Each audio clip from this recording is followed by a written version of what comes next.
Hey yo, c'est Roxane. Aujourd'hui, c'est le 15e jour du Inktober 2017 et le mot proposé dans la liste de Jake Parker pour ce jour-là était mysterious, qui veut dire mystérieux en français. Je me suis demandé ce qui pouvait bien être mystérieux et j'ai pensé à un coffre dont on ne connaîtrait pas le contenu. C'est pour ça que le personnage derrière a un air intrigué, elle ne sait pas ce qu'il y a à l'intérieur de ce coffre. Je voulais aussi que le côté mystérieux transparaisse par le look lui-même du coffre, que ce ne soit pas juste un petit coffre qui ressemble à un coffre à jouer ou un coffre au trésor.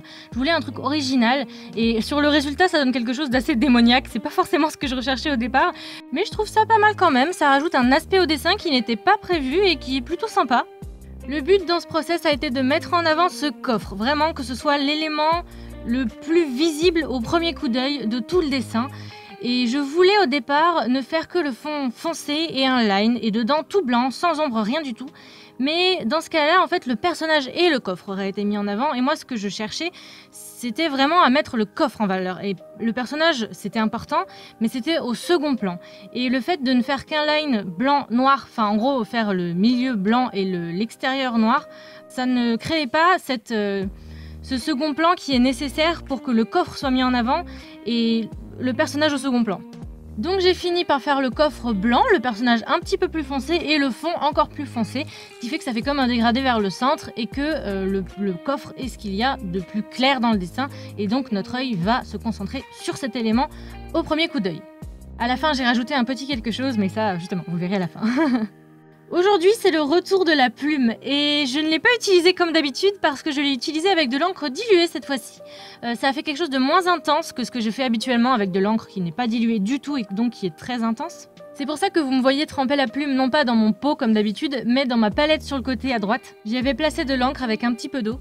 Donc j'ai encore essayé quelque chose de nouveau pour ce mois-ci. Je pense que la plume, c'est vraiment une belle découverte du Inktober de cette année.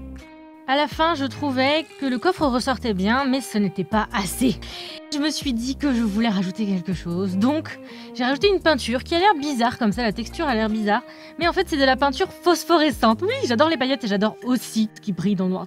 Les trucs phosphorescents, je trouve ça génial, et c'était une super occasion d'en mettre dans un dessin, et ça marche trop bien. J'ai essayé ce matin, on voit les formes démoniaques comme je disais au début, dans le noir, enfin, je vais vous faire un petit effet glowy sur la miniature comme ça pour avoir une petite idée, mais je n'ai pas pu vous faire de photos parce que je n'ai pas le matériel qu'il faut pour ça, mais je suis contente de l'avoir fait. Alors ça fait un peu bizarre comme ça quand on voit l'illustration à la lumière du jour, mais quand on est un peu dans le noir et tout, ah, j'adore. Le dessin se termine, je suis plutôt contente du résultat. Ce n'est pas mon dessin préféré du Inktober 2017, mais bon, je me reconnais bien dedans, il y a mon style graphique, donc ouais, il me plaît bien. J'espère qu'à vous aussi, on se retrouve demain à 16h30. Vous pouvez vous abonner à la chaîne si vous voulez suivre la suite de ce Inktober 2017. Vous pouvez aussi partager la vidéo ou lui laisser un petit pouce bleu si elle vous a plu. Je vous fais plein de bisous et à demain!